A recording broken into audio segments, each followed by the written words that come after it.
L'événement le plus marquant pour moi, c'est que j'ai subi un attentat, donc ça m'a marqué profondément. Le divorce de mes parents suivi de la mort de mon grand-père. Moi, j'ai perdu ma mère tragiquement, trop tôt, en 77. Et je me suis marié, et ça n'a pas tellement été une bonne réussite, quoi. L'événement marquant, il a eu lieu il n'y a pas longtemps. C'est la publication de mon premier roman. C'était voir mon père pour première fois pleurer, mais vraiment pleurer. L'événement le plus marquant dans ma vie a été la rencontre personnelle avec l'abbé Pierre, un jour sur la place du Trocadéro. Quel homme, quelle charité, quelle foi, quelle espérance.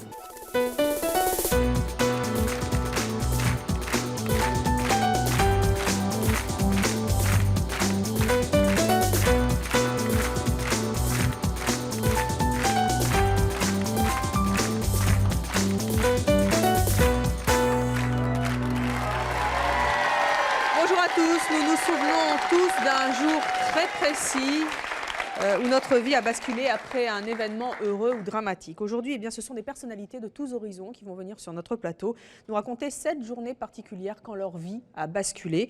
Je vous propose de découvrir tout de suite ces invités qui vont nous dévoiler ce qui les a tant marqués. Tout d'abord, Paul Lousoulitzer, que je vous demande d'accueillir chaleureusement et qui va nous raconter sa journée du 18 janvier 2001, quand il a appris qu'il avait perdu une fortune. 40 ans d'économie, c'est ce qu'il va nous dire dans quelques instants.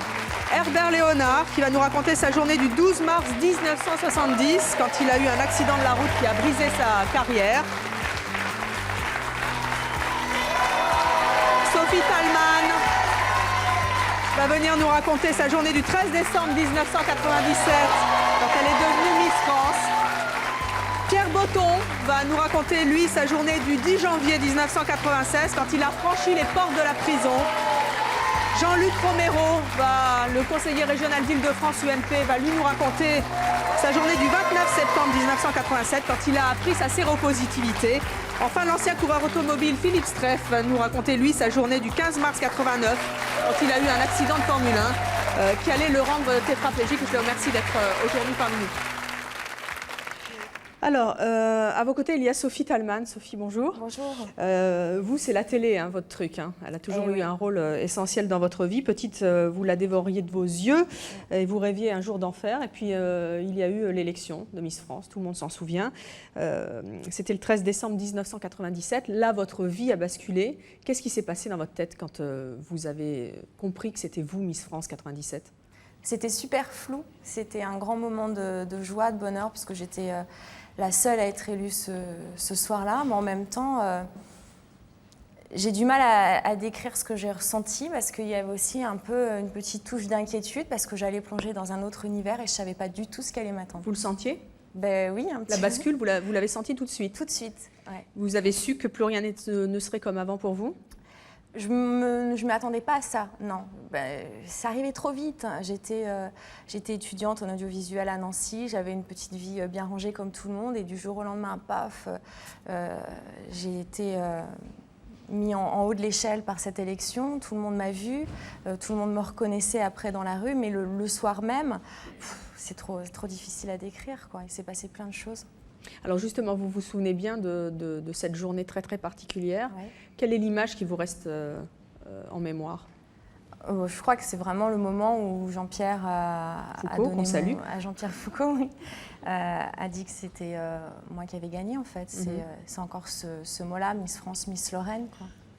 Et quand vous lui avez dit que vous vouliez lui piquer sa place. Aussi. Le moment le plus dur de cette journée, c'était lequel ? Alors, le moment difficile, c'était un marathon cette journée. C'est-à-dire qu'on s'est levé le matin pour se préparer toute la journée, attendre la fameuse émission. Et puis après, tout s'est enchaîné. Les photographes, tout le monde est venu vers moi. Je ne pouvais plus tellement respirer et tout s'est enchaîné. Je n'ai pas dormi pendant une journée entière, donc c'était vraiment une journée de 48 heures. Et un moment assez difficile et émouvant, c'est quand j'ai vu mon grand-père qui était dans la salle. Il avait fait le déplacement avec ma famille et mes amis. Et le voir, j'en avais les larmes aux yeux parce qu'il avait fait le déplacement, il était assez fatigué à cette époque déjà. Et j'ai cru qu'il allait faire un malaise. Et après, il essayait de venir me voir et personne ne le laissait passer. Et on a pleuré tous les deux. C'était un moment assez fort. Herbert, vous imaginez ce qui peut se passer dans la tête d'une jeune fille qui vient de Nancy, qui veut faire de la télé, puis qui tout d'un coup se retrouve vraiment sous les projecteurs? En ce qui me concerne, ça a été un petit peu pareil. Moi, j'avais strictement aucune ambition, ni d'être chanteur, ni de faire ce métier. Et un jour, un groupe est passé par là qui s'appelait les Lionceaux. Et j'étais guitariste d'un autre groupe. Et ils m'ont vu sur scène, ils cherchaient un guitariste. Ils se sont dit, tiens, si ça t'intéresse, tu viens avec nous. Je suis parti avec eux. Donc tout ça, c'était extrêmement éblouissant pour moi. Quelle saveur ça a, justement? Une forme de jouissance, quoi. Le truc où vous êtes là, il y a les lumières partout, puis tout d'un coup, vous vous dites, c'est ça quoi comme saveur, comme odeur, comme... Pour moi, c'était une forme de jouissance. Ouais. Quoi. Et vous, Sophie, c'était quoi? C'était une super joie parce que bon, c'est un concours, hein, donc c'est l'aboutissement aussi. C'est-à-dire, j'ai réussi jusqu'au bout. Voilà. Et est-ce que vous vous êtes dit justement, puisque vous aviez des rêves de faire de la télé, est-ce que vous vous êtes dit à ce moment-là très précisément, ça y est, j'ai réussi? Franchement. J'ai pas pensé vraiment à ça. J'ai réussi, oui, parce qu'en fait, bon, moi, mon but, vous aviez quand même bien calculé votre coup, parce que en même temps, la petite phrase à Jean-Pierre Foucault, après d'autres ont essayé de la reprendre sans succès, mais c'est vrai que... Non, mais quand j'ai dit cette petite phrase-là à Jean-Pierre, c'était tellement spontané qu'après j'ai vu la tête de mes parents dans la salle et je me suis dit, mais ma pauvre fille, t'es morte. Vous vous êtes dit, au contraire, j'ai tout foutu en l'air. Ah oui, Oui. vraiment, vraiment. Puis vous avez donc fait de la télévision. Oui, ça m'a ouvert les portes, ça c'est sûr. Il y a eu le foot. Ils sont comment les footballeurs avec vous? Très sympa. Ouais. Vous n'allez pas dans les vestiaires, vous, hein? Non. Vous n'avez pas eu le droit. Hein. Quand même pas. Vous Non, je veux pas. Vous voulez pas? Non. Pourquoi? C'est gênant. C'est gênant? C'est du sport, hein, après tout, non? Qu'est-ce que vous avez appris à la télévision et de la télévision? Moi, je pense que j'ai appris à avoir un peu plus confiance en moi parce que j'étais quelqu'un de très réservé et forcément, on se met de l'avant. Et c'est formidable quand on entend dans la rue des gens qui vous disent ça m'a fait plaisir votre élection. Je me souviens, on partageait ce moment-là avec vous. Vous nous faites rêver. C'est important aussi pour les jeunes de les faire rêver. Il y a quelquefois aussi des gens qui sont hospitalisés et quand ils me voient, ça leur fait penser à autre chose. Rayon de soleil. Voilà. Paul Lou, c'est important la célébrité pour avoir confiance en soi ou bof? Je ne sais pas, ça peut aussi parfois être gênant. Gênant, pourquoi? Pourquoi? Parce que quand vous avez des gens qui vous sautent dessus en disant Paul Lou, vous ne les connaissez pas, moi je m'y fais jamais. Je m'y fais jamais, mais c'est pas grave. Peut-être une fois j'ai fait me faire écraser par une voiture parce qu'il y a un truc qui a écrit Jean-Loup.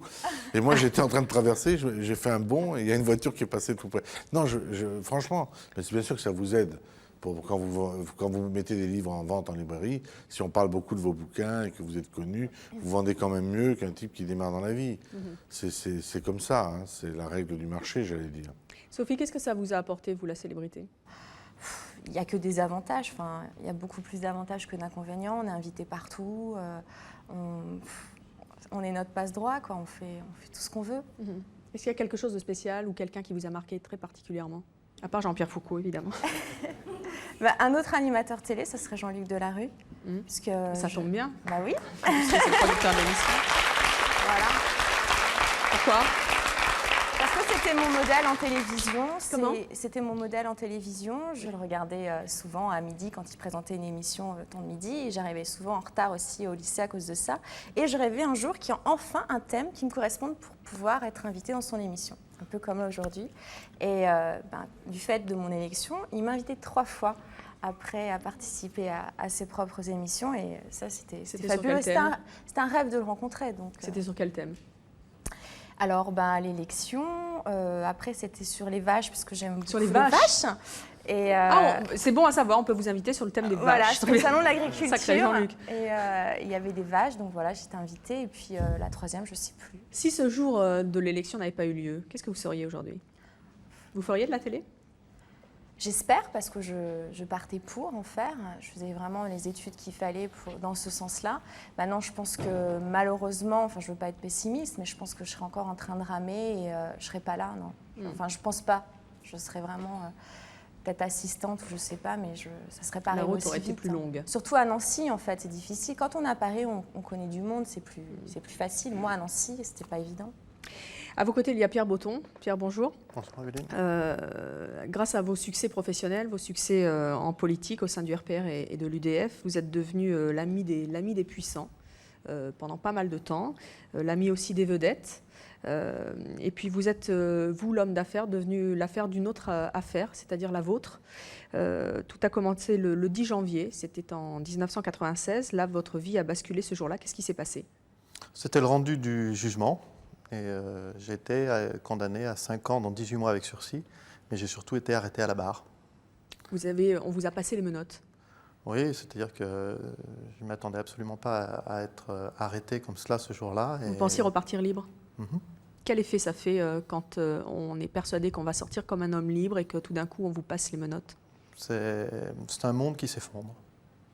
Voilà. C'est-à-dire que si vous voulez, vous passez totalement de l'autre côté. Et c'est quoi de l'autre côté? L'autre côté, je dirais presque, c'était... Moi, j'ai un discours un petit peu spécial puisque j'estime que j'avais besoin de cette sanction, que je vivais dans un monde totalement irréel et que j'avais des valeurs qui n'étaient pas les bonnes. J'estime que je devais aller en prison, quoi. Et il fallait m'arrêter. Et l'autre côté, c'était d'abord la prison. Donc la prison, c'est un monde très dur, très très dur. En plus, j'étais à Saint-Joseph, qui est une vieille prison. Mais ensuite, je dirais, c'était tout l'inverse de ce que j'avais. C'est-à-dire que si vous voulez, quand je suis rentré, j'avais des maisons. Quand je suis sorti, j'avais plus de carnet de chèques, plus de carte bleue. J'avais des amis tous célèbres, je n'avais absolument plus personne. Et surtout, je n'avais avant que des certitudes. J'étais sûr de tout. Et je suis sorti, j'étais sûr d'une chose, c'est que j'avais raté ma vie. Il fallait la reconstruire. C'est ce que vous pensez encore aujourd'hui? Je pense encore aujourd'hui, oui, tout à fait, que j'ai raté la première partie de ma vie. Oui, ça, c'est évident. Alors cette première partie, elle s'est terminée en prison. Racontez-nous un petit peu le moment où vous avez franchi je suppose qu'il y a un porche, comme dans la plupart des prisons, ou une porte en tout cas. Comment ça s'est passé? Bon, c'est la première chose qu'on fait. Vous savez, le premier choc que vous avez, c'est quand vous rentrez, quand on vous condamne, vous êtes donc Botton, monsieur Botton, et une des premières choses qu'on fait quand on est en prison, c'est qu'on vous met un numéro, et on fait une photo, et vous devenez un numéro. Donc je crois que là, immédiatement, vous comprenez très rapidement que... Et puis on vous demande de vous déshabiller, enfin bon, c'est des choses que les gens connaissent maintenant aujourd'hui. Vous dites on vous met un numéro, est-ce que ça vous apprend tout de suite l'humilité forcée, ou est-ce qu'on a encore de la superbe à ce moment-là? Non, il n'y a plus de superbe. Les gens qui disent qu'ils ont de la superbe en prison, c'est parce qu'il y a un côté macho. Bon, moi, je n'ai pas de honte à dire. Moi, ce soir-là, j'avais des antidépresseurs et des somnifères. Hein, et j'ai dormi 1h15 et ensuite j'ai été shooté tout le long. Et je dis merci à ces médicaments, merci à tous ces gens qui m'ont aidé, ces psychiatres et tout ça, parce que si je suis aujourd'hui comme cela et si je crois à nouveau dans la vie, aujourd'hui, c'est grâce à cela. Donc, vous avez fait une tentative de suicide d'ailleurs Oui, j'ai fait une tentative de suicide le 21 décembre 1996, la veille de Noël. Racontez-nous un petit peu la prison. Vous dites tout le monde connaît la prison, mais tout le monde n'y va pas. Non, heureusement. Quelle est l'image que vous gardez de cette entrée en prison, de cette journée en prison, toute première journée? C'est la déchéance. Voilà. Qui se traduit comment? Vous n'êtes plus rien. Vous n'êtes plus rien, mais même vis-à-vis de vous-même, vous n'êtes plus rien. Même vis-à-vis de vous-même. Oui, je veux dire, soit vous considérez que la société a réglé un compte sur votre dos et ainsi de suite, que vous n'êtes pas coupable, auquel cas ça aide d'ailleurs. Beaucoup de gens ont cette attitude, il faut le savoir, parce que ça aide à tenir. Moi, ça n'était pas du tout mon cas. Je pensais vraiment que j'étais coupable, j'avais vraiment fait des choses illégales et il fallait me condamner. Et à partir du moment où vous êtes dans cette attitude-là, vous n'avez plus de considération, plus rien. Vous n'avez plus rien à vous battre d'autre que vous-même. Donc forcément, c'est la déchéance. Voilà, c'est quelque chose d'être dur, mais on se relève. Hein. Heureusement, je ne n'y croyais pas d'ailleurs. Alors vous avez été condamné, je le répète, pour des faits, oui. Mais vous n'avez tué personne. Qu'est-ce qui se passe dans la tête d'un homme d'affaires qui fréquente des célébrités, qui prend un jet avec des billets d'avion à des milliers de francs à l'époque, et qu'on se retrouve en tôle comme ça, avec un matricule? La première chose que vous pensez, ce n'est pas les choses matérielles. Souvent, les gens me disent, mais comment vous faites pour vivre en n'ayant plus d'argent, tout ça? Ce n'est pas le plus dur. Le plus dur, c'est pas ça. Le plus dur, c'est de vous être trompé pendant 10 ans. Pendant 10 ans, d'avoir couru après l'argent et non pas après vos enfants.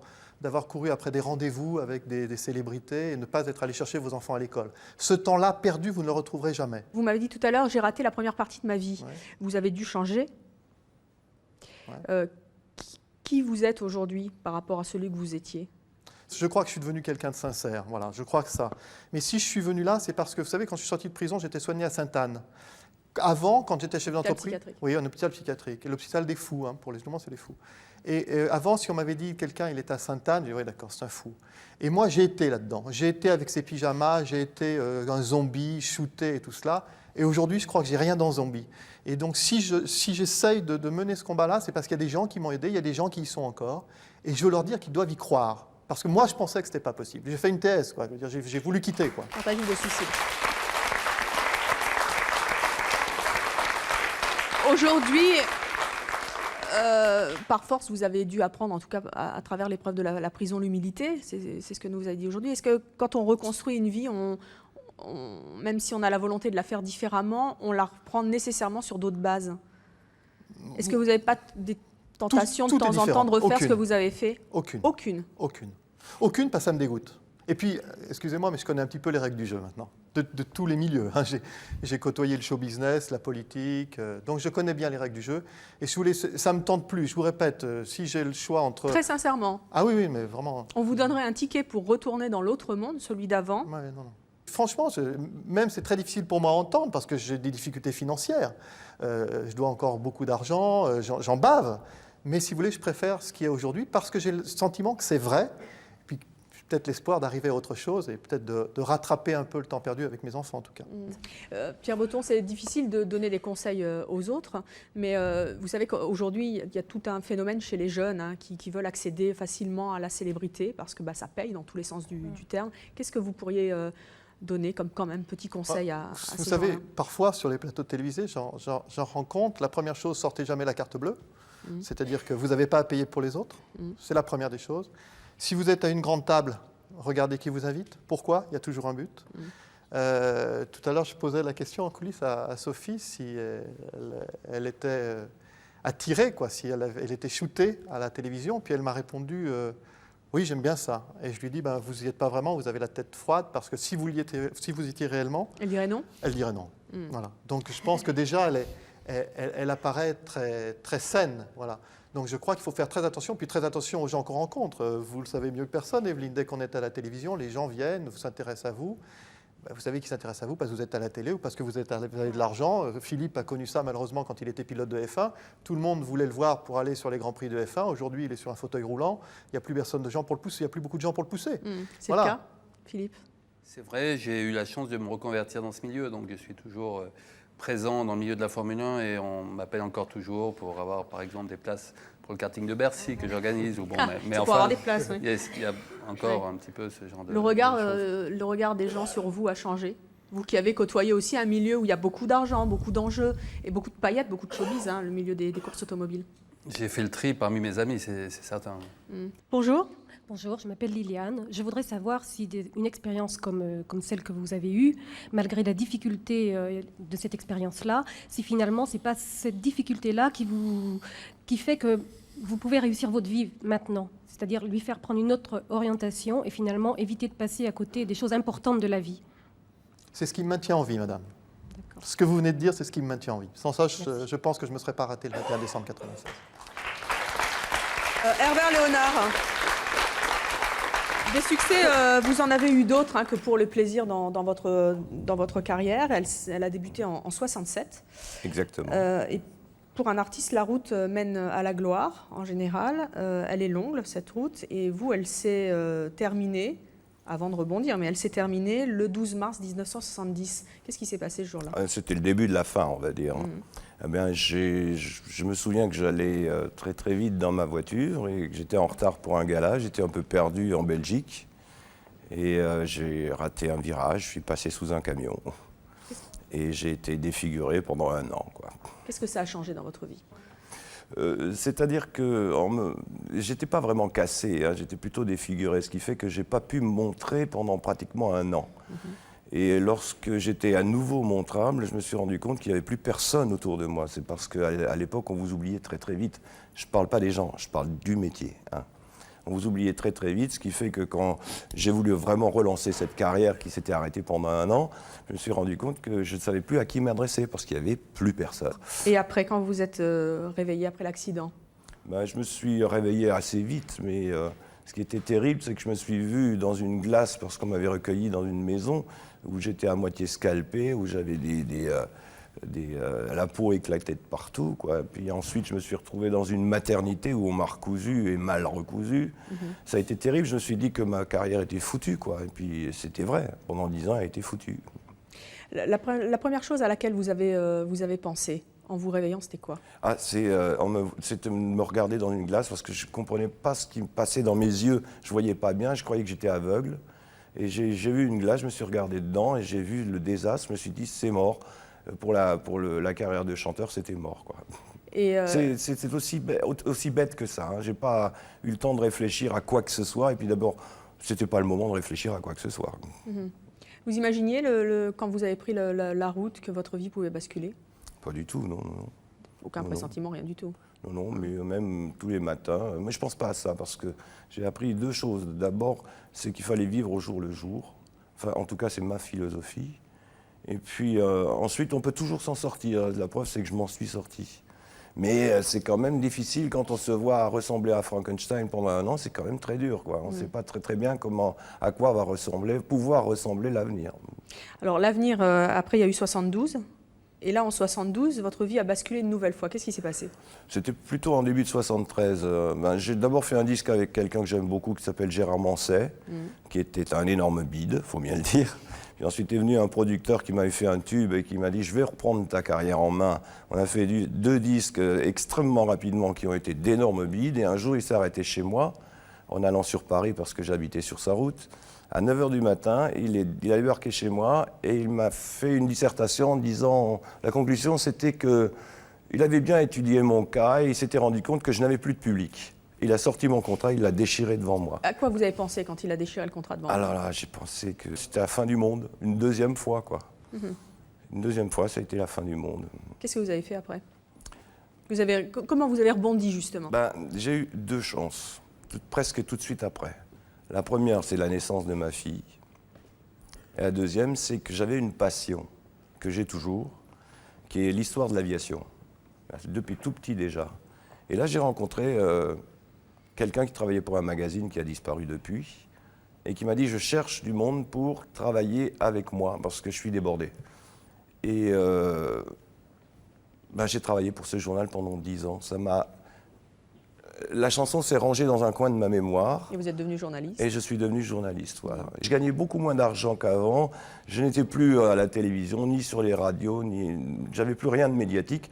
Mais après tout, je m'en foutais. J'étais heureux avec ma fille et heureux avec ce nouveau métier qui se déclarait, quoi. Aujourd'hui, quelle leçon vous tirez de ces 2 événements? Faut pas faire les choses trop vite, et d'une. Et dans mon cas personnel, lorsque l'occasion s'est représentée avec cette chanson pour le plaisir, 10 ans plus tard, je me suis dit qu'il fallait faire vraiment attention et surtout faire ce métier très sérieusement, quoi. C'est la leçon que j'en ai tirée. Et les points négatifs? Il n'y a pas de points négatifs. Pour moi, la vie est belle. J'ai une maxime, il n'y a plus malheureux que moi. C'est ce que je pense toujours. À vos côtés, Jean-Luc Romero. Bonjour. Vous Bonjour. étiez un jeune assistant parlementaire. Vous étiez le collaborateur d'un député RPR de la Charente. Vous étiez entré en politique pour essayer de changer la vie des autres. Et puis le 29 septembre 1987, tout a changé dans la vôtre cette fois.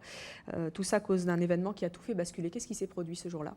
Écoutez, ce jour-là, je suis allé voir mon médecin pour avoir un résultat d'examen biologique et j'ai appris que j'étais séropositif. C'est-à-dire donc en 1987, à une époque où il n'y avait pas de traitement, ou en tout cas juste un médicament dont on ne savait pas s'il aurait des effets réellement efficaces. Et donc j'apprenais à cet âge-là que, a priori, j'allais mourir très bientôt. Quel souvenir vous gardez de ce moment très précis quand vous l'avez appris? Écoutez, ce moment très précis, en fait, ça n'a pas été le moment vraiment du choc. C'est-à-dire qu'en fait, j'entendais mon médecin et j'avais l'impression d'être totalement absent et de ne pas du tout réaliser ce qui se passait à ce moment-là. C'est vrai que j'y avais réfléchi, je m'y attendais d'une certaine manière, mais en même temps, j'avais l'impression qu'il parlait de quelqu'un d'autre et certainement pas de moi. À quel moment vous avez réalisé ?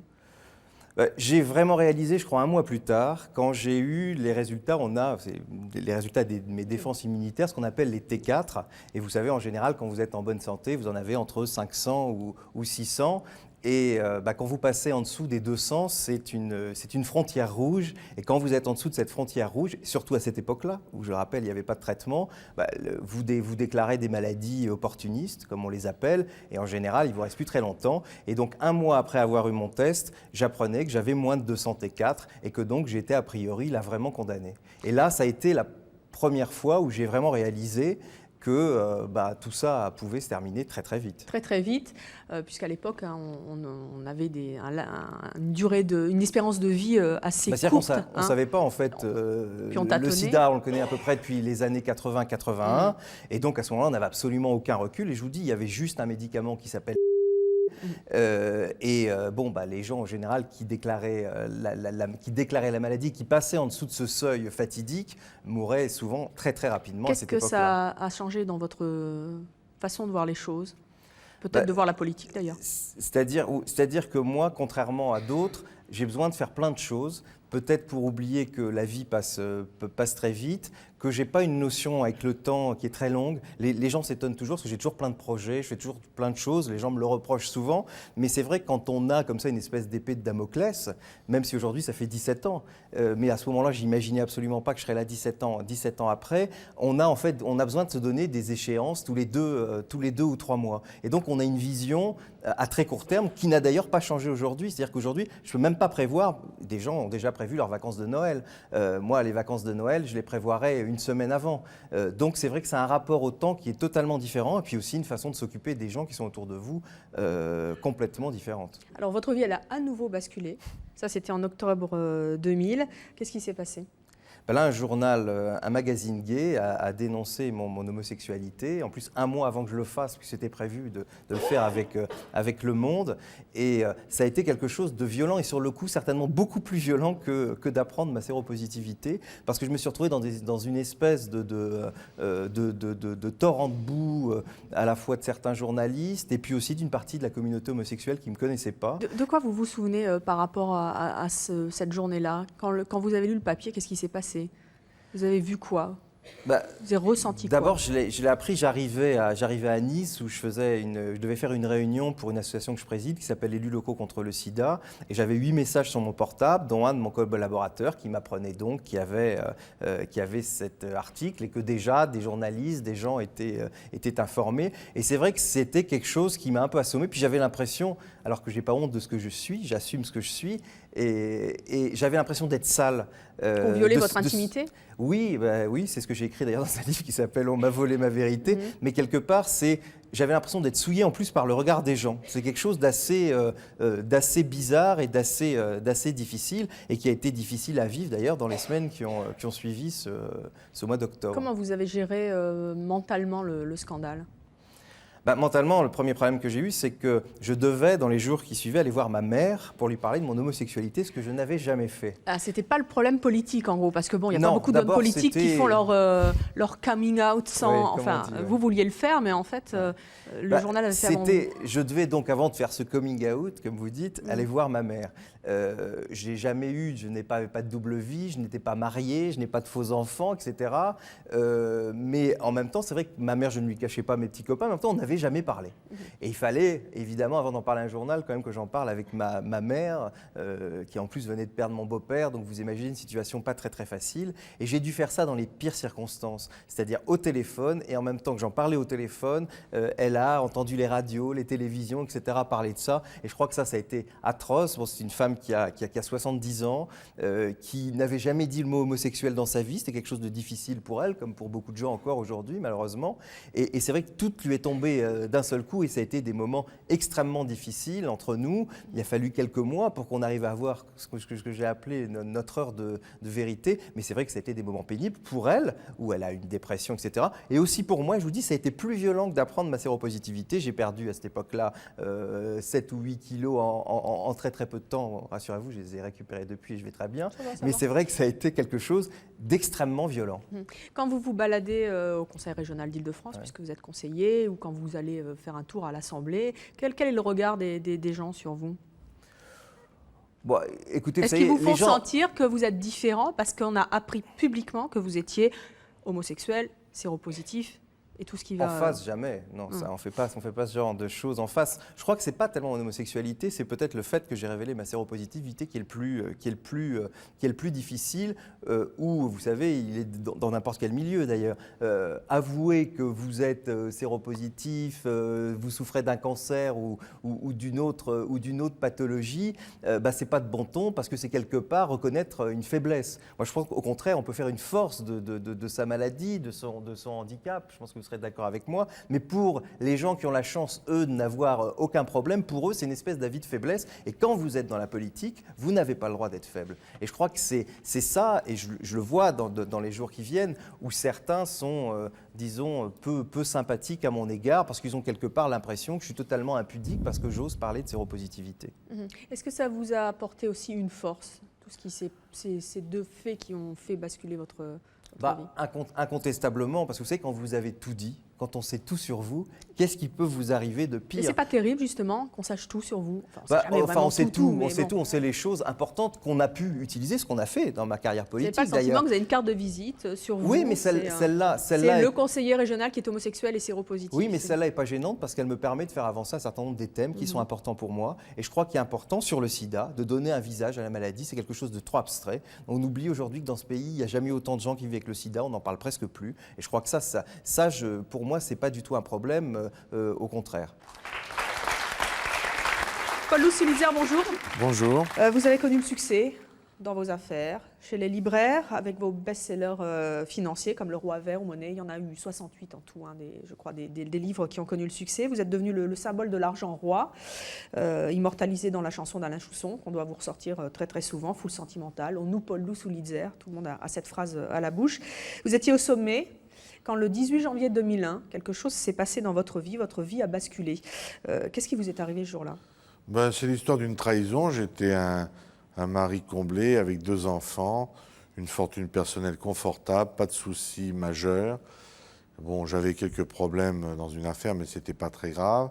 Et ce jour-là, j'ai été trahi. Trahi par qui? Trahi par mon épouse d'une façon...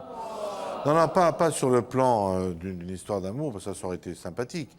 J'aurais compris au moins. Non, trahi sur le plan de ma vie, c'est-à-dire que du jour au lendemain, cette femme, parce que j'avais des problèmes, a réussi à me faire une certaine chose dont je ne veux pas m'étendre parce que c'est... C'est une affaire qui est en cours, qui est donc en justice, on va la prendre avec Et donc j'ai appris ce précaution. jour-là finalement qu'il y avait que l'argent qui comptait, que moi je n'existais pas. Enfin, pour résumer, sans rentrer trop dans le détail, et ça c'est votre version en tout cas, vous nous dites que votre fortune a basculé, que vous êtes pas ruiné, mais en tout cas 40 ans d'économie qui ruiné, sont volatilisés à cause c'est 40 ans de travail volatilisé, c'est surtout, c'est pas l'argent. L'argent, ça se refait, ça se perd, ça se gagne. Mais c'est d'un coup, perdre la femme qu'on aime, ne plus voir ses enfants et se retrouver en dehors de chez soi d'une façon totalement injuste. Dans quel état d'esprit vous étiez quand vous avez appris ou reçu cette nouvelle? Dans l'état d'un type qui reçoit 5 buildings sur la tête, un coup de marteau, un coup de poing, et qui ne comprend pas. Comment ça s'est... Vous vous souvenez de l'instant précis où oui, vous avez reçu ce coup de massue? Très bien, tout à fait. C'est quand on m'a demandé, après qu'une certaine somme d'argent ait disparu, on m'a demandé subitement le divorce, et moi je croyais être un père de famille tranquille, heureux, avec une vie toute construite. Vous ne vous doutiez de rien? Non. Qu'est-ce qui s'est passé dans votre tête quand vous avez appris ça? Vous avez eu quelle image? Une immense déception. Vous vous êtes écroulé par terre? Non, c'est pas mon style de m'écrouler par terre. Non. Non, un immense chagrin. J'ai eu un immense chagrin quand j'ai compris toute la manœuvre, si je peux dire. Une immense déception, qui ne peut même pas se quantifier. C'était la première fois que vous aviez une déception aussi forte? Ah oui, Ce oui. sentiment de trahison et d'injustice dont Ah vous oui, parliez oui, tout à l'heure? non mais c'est épouvantable parce que c'est subi, on s'y attend pas. Donc, une immense déception, l'impression d'avoir vécu avec quelqu'un que je ne connaissais pas. Est-ce qu'il y a dans une journée comme ça des éléments positifs ou est-ce que tout est absolument noir? Alors ce jour-là, tout était noir. Je peux dire, c'est plus tard que le positif non, vient. ce qui était étonnant justement, c'est que j'ai pu résister à ce choc parce que tout le monde que j'avais patiemment construit pendant 10 ans s'est effondré. Donc c'est quelque chose que quand on apprend subitement, quand on réalise ce qui arrive et les conséquences, on se dit, bon, ben, je m'en remettrai jamais. Le plus curieux, c'est que j'ai réussi à assumer le coup. Bien que ça m'ait amené à l'hôpital quelques mois plus tard, dans un coma, et presque en danger de mort pendant plusieurs jours. Mais ça, c'est la conséquence nerveuse, psychologique, tout ce qu'on veut. Mais bon, il n'y avait rien, il n'y avait rien de positif. Quelle image vous gardez de cette journée? Un cauchemar. C'est un monde qui s'effondre. Qu'est-ce que ça a changé dans votre vie? Ça a changé mon caractère. Vraiment? Ah oui. Rien n'est acquis, ça j'en suis certain. Ça a changé quoi? Ça a changé comment? Votre caractère était... Vous étiez comment avant? Vous êtes devenu comment maintenant? Avant, j'étais très sûr de moi, sur tout. Rien ne pouvait m'arriver. J'avais la certitude que j'avais la baraka permanente, que je pouvais tout gérer, qu'il n'y avait pas de problème. Que j'avais la force de tout gérer, de tout pouvoir faire. Aujourd'hui, j'ai plus du tout cette certitude. Je crois que tout peut arriver en un quart de seconde. Je crois qu'on est rien. On est à la merci de n'importe quoi. Mais d'un autre côté, tout ce qui ne vous tue pas vous renforce. Donc, comme je ne suis pas mort à l'hôpital de mon coma récent, suite à tous les événements et au stress, ça m'a complètement modifié mon état d'esprit. Quelle valeur vous avez acquise à la suite de cette... que l'homme est la plus grande richesse pour l'homme. Que le cœur est la chose la plus importante. Que le talent et la créativité sont plus importants que le matérialisme ambiant, et qu'en conséquence, et puis qu'on peut surmonter les choses. Je me suis retrouvé dans une situation très emmerdante, c'est le moins qu'on puisse dire. Je suis parti de chez moi une valise à la main, sans savoir où j'allais. Bon, c'était pas mon habitude quand même. Bon, donc j'ai surmonté ça.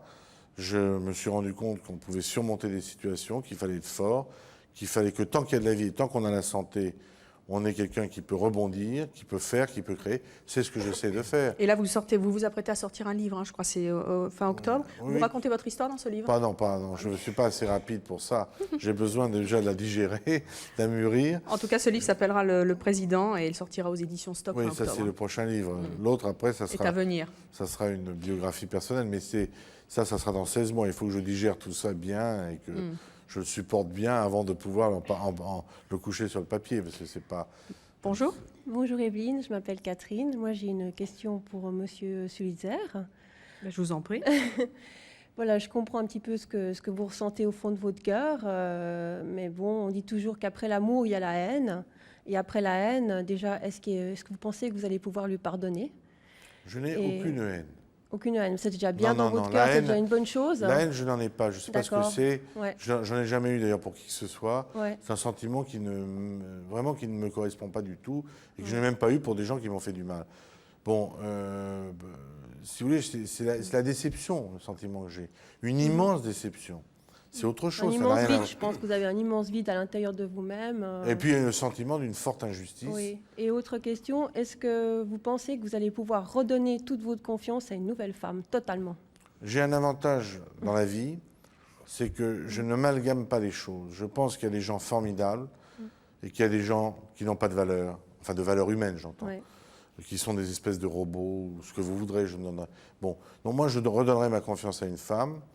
Quand j'aurai été évidemment plus prudent cette fois-ci, parce qu'il faudra quand même que je croie moins au Père Noël, mais ça n'affecte pas ma confiance. Je crois que si j'affectais ces sentiments de confiance, je me ferais du mal à moi-même, parce que je serais toute ma vie en train de vivre comme ça, ça serait ridicule. Vous avez des regrets? D'avoir mal choisi, oui. Mais je m'en veux à moi-même pour ça. Vous faites plus attention maintenant? Vous Non, êtes plus difficile dans vos choix? J'ai mal choisi. Bon, c'est moi qui ai fait ce choix, il n'était pas bon, donc j'en suis responsable quelque part. Bonjour Jackie. Bonjour Evelyne. C'est Jackie de Pontocorvo. Alors pour nos invités, peut-être qu'ils ne la connaissent pas, mais le public de Simonchon la connaît bien. Bonjour tout le monde. Je suis ravie que vous soyez là et de vous voir. Je voudrais demander à Herbert Léonard, pour le plaisir, vous nous ferez une chanson quand? Il va nous la chanter un petit peu. Oh oui, ce non, serait super. Vous n'allez pas revenir sur le... Vous n'allez pas ressortir un CD ou... Si, j'ai un CD qui va sortir en novembre, mais parce qu'on vous aime beaucoup. J'ai jamais vraiment disparu. Hein. J'ai jamais vraiment disparu. J'ai disparu pendant un moment parce que je faisais pendant 2 ans... On vous voit dans une comédie musicale en plus. Oui, ça, oui, je l'ai suivi. Mais... J'ai fait Notre-Dame de Paris pendant 2 ans, ce qui fait que je faisais plus de promotion nulle part, quoi, ni je voudrais télévision. demander à Apollo Sulitzer, vous croyez en l'homme quand même, d'après ce que j'ai compris? Je ne crois qu'en l'homme. Voilà, c'est bien parce qu'il faudrait que beaucoup de gens soient comme vous. Parce qu'il faut croire à l'être humain, parce que je pense que il y a des gens qui trahissent, mais il y a beaucoup de gens qui sont sincères et que la vie continue avec eux, quoi. Mais oui, je vous ai dit que c'était mon mauvais choix. C'est un peu toute la difficulté, justement. À vos côtés, il y a Philippe Streff. Philippe, bonjour. Bonjour, bonjour plutôt. Vous aviez réussi à vous imposer dans le monde de la Formule 1. Votre talent au volant, révélé en 84, vous permettait de voir la vie en grand. Les Grands Prix, hein, bien sûr. Au volant d'une Formule 1, en revanche, tout a basculé en quelques fractions de secondes. La vôtre, elle a basculé exactement le 15 mars 89. Qu'est-ce qui vous est arrivé? C'était au Brésil, lors d'une séance d'essai libre. Avant le premier Grand Prix de la saison 89, j'ai eu un bris de suspension arrière et ma voiture est partie dans une série de tonneaux. Et malheureusement, la sécurité des voitures n'était pas ce qu'elle est aujourd'hui et j'ai eu le coup du lapin. L'arceau de sécurité s'est brisé et comme ça arrive pour beaucoup de motards, par exemple, sur la route, j'ai eu une fracture des vertèbres cervicales et je suis resté tétraplégique suite à cet accident. Tétraplégique, c'est-à-dire paralysé des 4 membres, contrairement au fauteuil que j'utilise, qui est utilisé par des paraplégiques, paralysé des jambes. On ne se rend pas compte que je suis, et c'est mon plus grand handicap finalement, dépendant, puisque je ne peux pas assumer tous les gestes de la vie quotidienne. Vous vous êtes retrouvé en fauteuil roulant, ça a changé évidemment plein de choses, mais fondamentalement, vous qui aviez cette carrière dans la Formule 1 qui était là devant vous comme une route, qu'est-ce que ça a provoqué? Bien, un choc. Je ne me suis pas rendu compte tout de suite de ce qui m'arrivait. Heureusement, je dirais qu'au Brésil, j'étais dans le coma.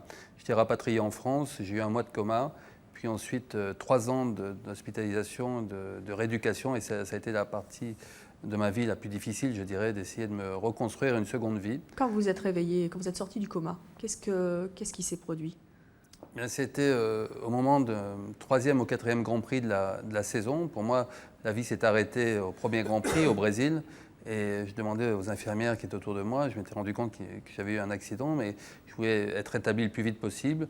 J'avais un manque de sensibilité, donc je ne me rendais pas compte de mon état et je voulais être prêt pour le dimanche suivant pour participer au Grand Prix du Brésil. Et le choc a été de voir à la télévision un Grand Prix à Imola, donc déjà en Europe, et avec un ami qui m'a expliqué que ma voiture était pilotée par un autre pilote.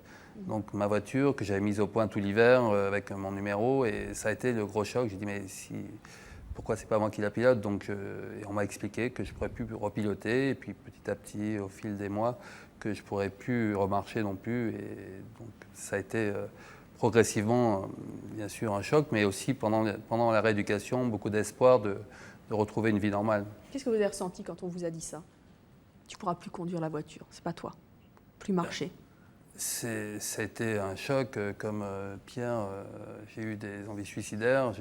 Heureusement, je ne peux pas assumer seul un tel geste, et donc ça a été bénéfique. Et je dirais que j'ai pu ensuite, grâce à la rééducation, essayer de retrouver une vie normale. Mais mon plus grand handicap, ce n'est pas d'être sur un fauteuil roulant, c'est je dirais, d'avoir une dépendance qui ne me permette pas d'assumer les gestes de la vie quotidienne. Donc je suis obligé de faire appel à un auxiliaire de vie, une tierce personne. Bon, c'est souvent ma femme, ma famille qui m'aide, mais il faut bien sûr quelqu'un 24 heures sur 24 à mes côtés pour m'aider, ne serait-ce qu'à franchir une marche ou à à écrire, ou à manger, à faire ma toilette. Donc c'est assez lourd. Lourd psychologiquement, lourd financièrement aussi. J'ai eu la chance, de par mon métier, d'avoir eu beaucoup d'argent au départ, de vivre cette passion en gagnant de l'argent. Donc ça, c'est déjà une première chance que j'ai eue, de pouvoir assumer mon handicap financièrement pendant plus de 10 ans. C'est plus le cas maintenant. Donc j'ai interpellé d'ailleurs l'ancien gouvernement, et heureusement, j'ai eu beaucoup de plaisir à entendre Jacques Chirac le 14 juillet dernier annoncer qu'un de ses 3 grands chantiers serait l'intégration des personnes handicapées. Et je suis de tout cœur à ses côtés pour aider. Est-ce que quand vous étiez au volant des bolides que vous conduisiez sur les circuits, vous pensiez au fait que votre vie pourrait un jour vraiment, vraiment basculer? Non, sinon je n'aurais pas essayé de faire ce métier. Et si vous on occulte l'accident quand on est pilote de Formule 1. Si c'était je sais que c'est difficile comme question, mais si c'était à refaire, est-ce que vous vous lanceriez à nouveau dans la Formule 1? En sachant Parce que tous les pilotes disent ça, hein, ils n'ont pas conscience. Enfin, c'est pas qu'ils ont pas. Ils calculent les risques. Ce sont des professionnels, des virtuoses, souvent de ces bolides-là. Est-ce que quand même vous pensez qu'on ne mesure pas la chance qu'on a d'être valide? Est-ce que si c'était à refaire, vous changeriez de vie, de métier, ou ça se pose pas du tout en ces termes? Non, puisque on m'a déjà posé cette question. J'ai dit que je ne changerais rien à ma vie. J'ai commencé à courir à l'âge de 13 ans au karting et j'ai eu mon accident à 33 ans. Et donc 20 ans de course automobile qui est ma passion, qui est toujours restée ma passion. C'est assez paradoxal, mais je le disais tout à l'heure.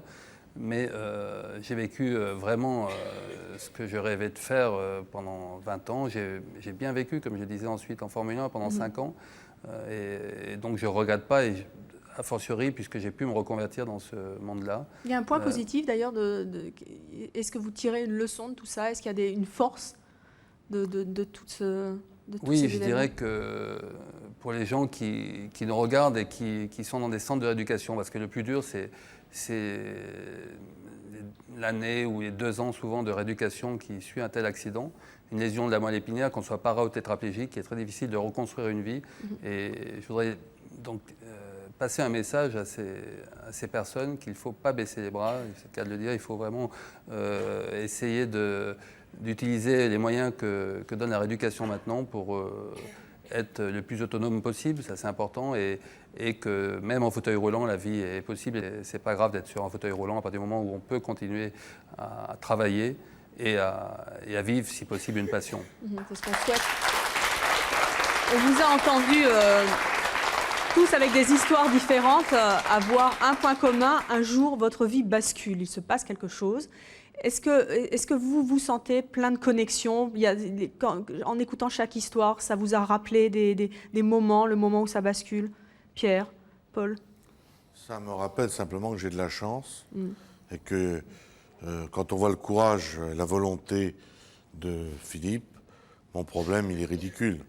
Quand on voit aussi le courage de Pierre, parce que c'est quand même une difficulté terrible de rester très longtemps enfermé en 4 murs, je me considère comme un privilégié, vous voyez. Quand on voit aussi le courage de notre ami qui a eu une maladie à issue fatale et qui, à l'époque, ne savait pas les progrès, on se dit que moi, je me dis que j'ai beaucoup de chance. Donc, vous voyez, ça fait... Bon, maintenant, un point commun, oui. La souffrance est un point commun. Toute personne qui a souffert connaît, se rapproche de l'humanité. C'est clair que ça vous rend plus humain, à tout point de vue, mais réellement, profondément. Ça change vos valeurs, ça change aussi votre destin. Est-ce que vous êtes plus attirés, vous tous et toutes, qui avez vécu ça, peut-être un petit peu moins, Sophie, parce que c'était un petit peu moins grave, entre guillemets. Est-ce que quand vous rencontrez d'autres gens, vous le sentez, vous êtes plus attirés par les gens qui ont connu une fracture, un bouleversement dans leur vie? Jean-Luc, Pierre. C'est vrai que la douleur rapproche souvent, mais ce qui est aussi un peu constant chez tous ceux qui ont connu ce même genre de choses, c'est vrai qu'on a en fait un amour de la vie qui est beaucoup plus important. Moi, c'est vrai que j'ai cette séropositivité, je n'ai pas déclaré la maladie encore, et je crois que ça, c'est extrêmement important, et on a envie de donner de l'espoir. Moi, ça fait 17 ans, aujourd'hui, les gens s'imaginent que quand on est séropositif, on va mourir dans les mois qui viennent. Et je crois que ça, c'est important. Et de le dire notamment, tu sais, j'ai reçu beaucoup de courriers de jeunes garçons et de jeunes filles qui ont 19-20 ans, qui apprennent aujourd'hui leur séropositivité. Et ils ont l'impression, alors qu'il y a quand même des traitements, que leur vie est terminée. Eh bien non, leur vie n'est pas terminée. Ils peuvent aussi avoir un avenir professionnel, mais aussi un avenir affectif. Et je crois que le malheur vous rend en plus beaucoup plus sensible au bonheur de la vie quotidienne, comme en parlait Pierre tout à l'heure. Herbert, la plus grande leçon que vous tirez de votre expérience et puis de celle que vous avez entendue? J'ai appris à avoir confiance en moi d'abord, à devenir beaucoup plus pragmatique aussi. Et puis, moi, je pars du principe que, dans ma tête, je pars du principe que je ne suis pas une star. Je n'ai pas besoin de changer de fiancée ou de maîtresse tous les 6 mois pour être à la une des journaux. Et je pars du principe que si je peux continuer à faire ce métier, c'est parce que les gens qui m'aiment continuent à acheter mes disques, ce qui me permet à chaque fois de refaire un nouveau disque et d'être encore là 35 ans après. Donc, je sais aussi que si demain la même chose m'arrivait, c'est-à-dire que si ma vie devait basculer, je sais que je saurais faire autre chose. Ça m'est arrivé une fois, ça peut m'arriver une deuxième fois. Ça peut arriver. Je rappelle que vous sortez un album début novembre, ça fera plaisir à vos fans qui étaient aussi dans le public aujourd'hui, et qui s'intitule « Aimer une femme ».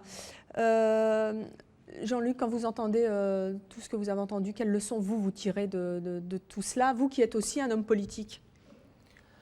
Qui a le pouvoir de faire changer les choses concrètement. D'abord, une leçon d'humilité qu'on doit tous avoir, parce que certaines personnes se sentent très fortes à un moment, et on s'est peut-être tous sentis très forts à un moment dans la vie. Et puis, eh bien oui, on est tous pareils à un moment. La maladie, la difficulté, ça touchera tout le monde. Et je crois que ceux qui jugent, ceux qui, du haut aujourd'hui de leur gloire, s'imaginent que la vie est un sentier tranquille et qu'ils y resteront, ils devraient penser que demain, autour d'eux, eux-mêmes, peuvent avoir des problèmes. Et je crois qu'il faut être très, très humble et puis surtout profiter du quotidien. Vous savez, vous pouvez traverser la route, je ne vous le souhaite pas, et être écrasé. Je crois qu'il faut vivre et surtout profiter des gens que vous aimez. Ça, je crois que c'est la chose, à mon avis, qui est la plus essentielle, parce qu'on ne peut vivre que grâce à l'amour.